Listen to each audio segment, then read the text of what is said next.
Friends, gather round because things in Washington just got a whole lot weirder.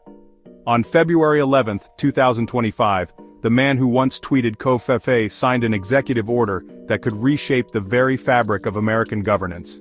This wasn't about healthcare, immigration, or even those sweet, sweet tariffs. This was about the federal government itself, and the man tasked with whipping it into shape, Elon Musk, CEO extraordinaire and now, apparently, America's efficiency czar. The executive order, in all its bureaucratic glory, mandates that federal agencies must work with the newly minted Department of Government Efficiency, DOGE, because of course it is, to streamline operations. This means that every federal agency, from the Department of Agriculture to the Department of Defense, will have to collaborate closely with DOGE to identify inefficiencies and implement new, more effective processes. Think of it as Marie Kondo, but instead of tidying up a cluttered apartment, it's the entire federal bureaucracy on the chopping block. The aim is to declutter not just physical spaces, but also streamline workflows, reduce redundant tasks, and eliminate unnecessary paperwork that bogs down productivity. Agencies are now expected to embrace a 1-to-4 hiring ratio, meaning for every 4 employees who leave, only 1 can be hired. This drastic measure is intended to force agencies to rethink their staffing needs and encourage them to make do with fewer resources, thereby fostering innovation and efficiency. The goal, a leaner, meaner, and presumably less paper-pushing government machine. By cutting down on excess staff and streamlining operations, the hope is to create a more agile and responsive government that can better serve the needs of the public without the usual bureaucratic delays. The official line, trumpeted by the administration and Musk himself, is that this is all about efficiency and fiscal responsibility. Too much waste, too much bureaucracy, not enough rockets to Mars, you get the picture. The administration claims that by cutting through the red tape, they can save billions of taxpayer dollars and accelerate innovation. But let's be honest, folks, there's more to this story than meets the eye. Behind the scenes, there are whispers and speculations that paint a different picture. Some argue it's about consolidating power, putting a private sector captain at the helm of government streamlining. This move could potentially shift the balance of power, giving more influence to corporate interests. Others whisper about a desire to gut the federal workforce, reducing the influence of what some see as an unelected fourth branch of government.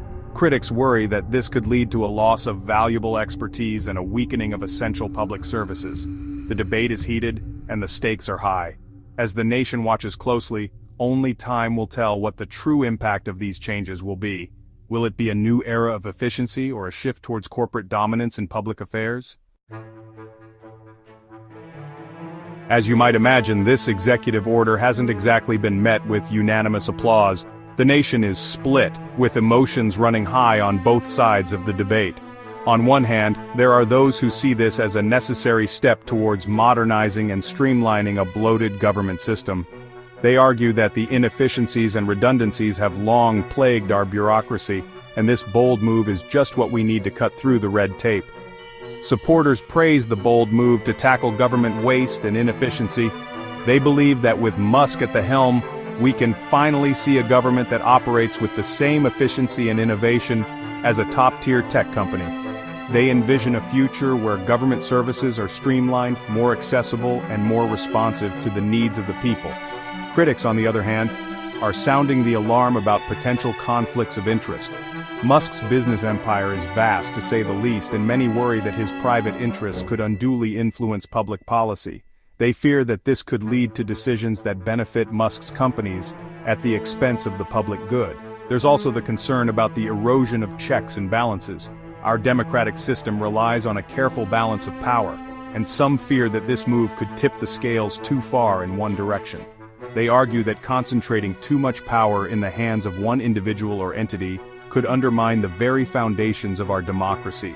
And then there's the sheer concentration of power in the hands of DOGE. This cryptocurrency, which started as a joke, has now become a symbol of the new power dynamics at play. Some see it as a sign of innovation and progress, while others view it as a dangerous consolidation of power. The long-term impacts remain to be seen. Will this move lead to a more efficient and effective government, or will it create new problems and challenges that we haven't yet anticipated? Only time will tell. But one thing's for sure. America's experiment in government streamlining just got a whole lot more interesting. This is uncharted territory, and the world will be watching to see how it all unfolds. And you can bet your bottom dollar that we'll be here to cover every twist, turn, and awkward handshake along the way. Stay tuned as we navigate this new chapter in American governance together.